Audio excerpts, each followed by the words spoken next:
Welcome, girls, to the class of value education.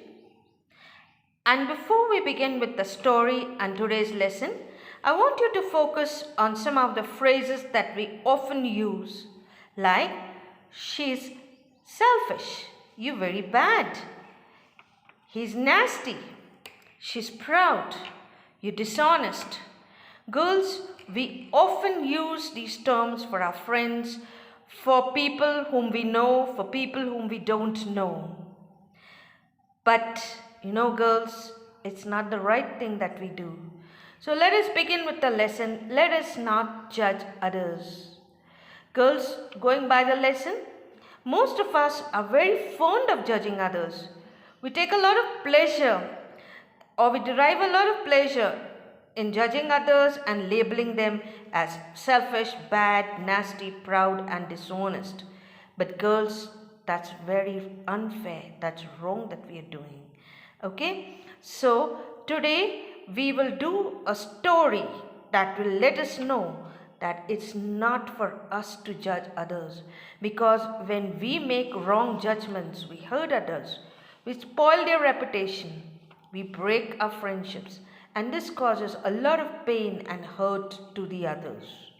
Okay, so coming to the story, yes, in your book you see the picture there, a teacher and students there.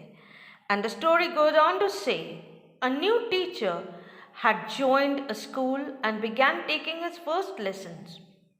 He entered a class to teach the students to read a paragraph aloud, one by one.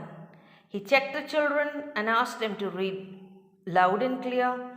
Some of the children he corrected them to stand properly, to read properly. The students took turns to read.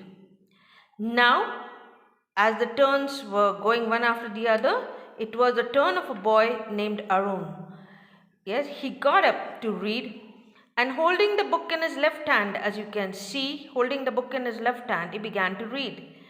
This made the teacher annoyed, and he corrected him and said, "Hold the book with both your hands."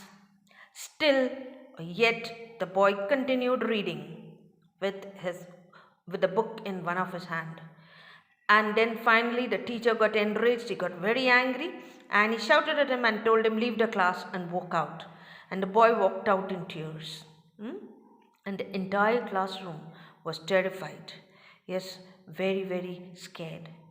After a little while, the monitor, he walked up to the teacher and he told him that Arun did not have one hand.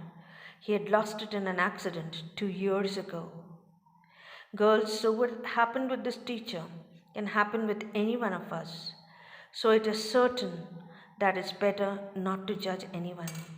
Had the teacher made an effort to find out why this boy is still continuing to read by holding the book in one hand in spite of correcting him, this would not have hurt him or pained him. Yes, the teacher was very sorry and he apologized to Arun for his mistake. So girls, the Bible, that is a holy book, very clearly says, "Thou shalt not judge." It means that we do not have to judge anyone, for God is our judge. And girls, if anyone wrongs you, harms you, does anything wrong to you, don't judge them. Don't say, "Oh, he's selfish, he's bad, he's wrong," or whatever it is. Don't say that. He's dishonest, he's a liar, a cheater. No, never use such terms for them. Forgive them and leave it in the hands of God, for God is our greatest judge. Yes, and you continue doing with the good that you're doing. I hope, girls, you understood the story and you liked it, and you'll read it again and again.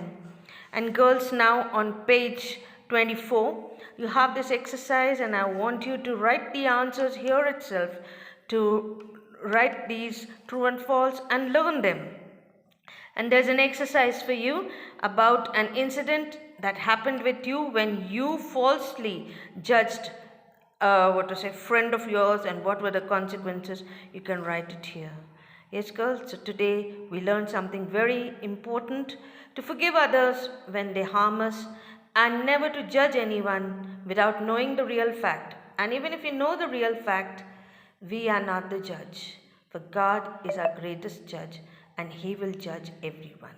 Okay, girls? So be good and continue doing the good that you are doing every day. All the best and thank you.